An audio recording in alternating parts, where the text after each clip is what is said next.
இருந்து வேலைக்கு போறது இல்லை, நான் அங்கேயே சொல்லிட்டு வந்துட்டேன். ஏன் திடீர்னு வேலையை விட்டீங்க? இல்லம்மா, யூடியூப் சேனல் நடத்திட்டு இல்லையா, அதே கண்டிப்பா பண்ணலாம்னு இருக்கோமா. ஏன்னா அதுல போக்கஸ் போயிடும் உங்களுக்கு. சும்மாவே நீ வேலைக்கு போக மாட்டேன், 4 நாள் போவேன், 5ஆவது நாள் வீட்டுல உட்காந்துப்பேன். இதுல வேற நீ வேலைக்கு வேற போக மாட்டியா? வீட்டை யார் பாத்துப்பா? நானா வந்து பாத்துக்கலாம்? வீட்டு அவங்க தானே, உள்ள வேற பிறந்திருக்கு. என்ன நினைச்சிட்டு இருக்க மனசுல? இல்லம்மா வந்துருமா. என்ன நம்பிக்கையில நீ யூடியூப் சேனல் உட்காந்துட்டு இருக்க? நீ சும்மாவே இங்க வந்து காசு இல்லாம நம்ம உட்காந்துட்டு இருக்கோம். எவ்வளவு கஷ்டத்துல உட்காந்துருக்கோம். வாடகை வேற கொடுக்கணும். அசால்ட்டா சொல்ற வீட்டுல வேலையை விட்டுட்டு என்ன நம்பிக்கையில வந்து ஃபர்ஸ்ட் காசு வருது, வருமானம் வருது அவனுக்கு.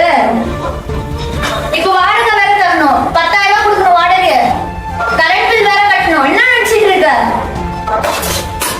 அந்த வேலையை நம்பிட்டு தானே உட்காந்துட்டு இருக்கோம். எங்க ரோட்ல போய் உட்கார வச்சுக்கிய நீ? யார் சப்போர்ட்ல இருக்காங்கன்னு ஃபர்ஸ்ட் நீ வந்து வேலைக்கு விட்ட? எங்க அப்பா இருக்காரா ஃபர்ஸ்ட்? இல்ல உங்க அப்பா தான் இருக்காரா? ரெண்டாவும் இல்லல. இல்ல அம்மா வந்து யாராவது ஹெல்ப் பண்றாங்களா? எங்க அம்மா தான் வந்து ஹெல்ப் பண்ண மாட்டாங்க. உங்க அம்மா எங்க அப்பாவை பாத்துறாங்க, நான் வேணா வேலைக்கு போறேன், எங்க அம்மாவை பாத்துக்கிறாங்க. சும்மா வேலையை விட்டு உட்கார்ந்துட்டு இருக்க, கிடைக்கிற வேலையை விட்டுட்டு உட்கார்ந்துட்டு இருக்க. Jadi wakaya wakata beko nisutume. Nisutana. Ji wakaya pada dosa ni berarti soalnya dari ni nana. नहीं वो काम तो ज्यादा नहीं करता, आज से सीख गया तो हम. Wah, पैसा betul काम tu नहीं kerja. Punya isa kerja siapa apa nagan dari pola isa kerja bermas tu na anjina karena bere bentuk ini doang. Kalau tu waktu ini YouTube. Siapa tu ni YouTube tu dah pani ni ni yaran subscribe pani tang lagi tu ah. Nah, pani lah semua YouTube berkunci ni kan. कौन भाड़ा दे रहा है? बोला वो नाम बैठ के करता. வாடகை நீ இல்ல வாடகை கொடுக்கிறது யூடியூப் வந்து வாடகை கொடுப்போம், யூடியூப் வந்து சாப்பாடு போடும். யாரும் சப்ஸ்கிரைபே பண்ண மாட்டாங்க, சும்மா சேனல் மட்டும் பார்த்துட்டு போவாங்க. அதுக்கு நான் யூடியூப்பை முடிச்சுக்கிட்டு இருக்கா. இதெல்லாம் தேவையில்லாதது.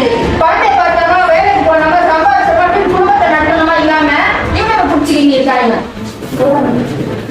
எனக்கு தெரியும், நானும் இவ்வளவு நாள் கஷ்டப்பட்டு தானே இருக்கேன் யூடியூப்ல. ஒரு நாள் முன்னாடி வருவேன். இப்போ நான் இந்த வேலையை விட்டுட்டு இந்த வேலை பண்றேன்னா கண்டிப்பா முன்னாடி வருவேன்னு எனக்கும் தெரியும். நீங்களும் எனக்கு ஒரு வாய்ப்பு கொடுத்துதான் பார்க்கணும். இத்தனை நாளா நீங்க வாய்ப்பு கொடுத்துட்டு இருக்கீங்களா? நீங்க நான் வேலை செஞ்சு சம்பாதிச்சுட்டு தான் இருக்கேன். இதன் மூலமா நான் வந்து மேலே வரலாம்னு சொல்லிட்டு எதிர்பார்த்துட்டு இருக்கேன். நான் இப்போ சும்மா ஏதோ வந்தோம் செஞ்சோம் போனோம்னு சொல்லிட்டு இல்லாம ஏதாச்சும் ஒரு விஷயம் பண்ணணும்னு சொல்லிட்டு நான் பார்த்துட்டு இருக்கேன். எவ்வளவு பேர் யூடியூபர்ல சாதிச்சிருக்காங்க. நான் எத்தனை வருஷமா நானும் பண்ணிட்டு தான் இருக்கேன், இல்லைன்னு சொல்லல நானும் உங்ககிட்ட. ஆனா இப்போ நான் முழுசா இதுலயே இறங்கி பண்ணனா கண்டிப்பா முன்னேறுவேன்னு சொல்லிட்டு எனக்கு நம்பிக்கை இருக்கு. நீங்க புரிஞ்சுக்கிறதே இல்லை. எனக்கு ஒரு வாய்ப்பு கொடுத்து பாருங்களேன். என்ன பிரச்சனை உங்களுக்கு?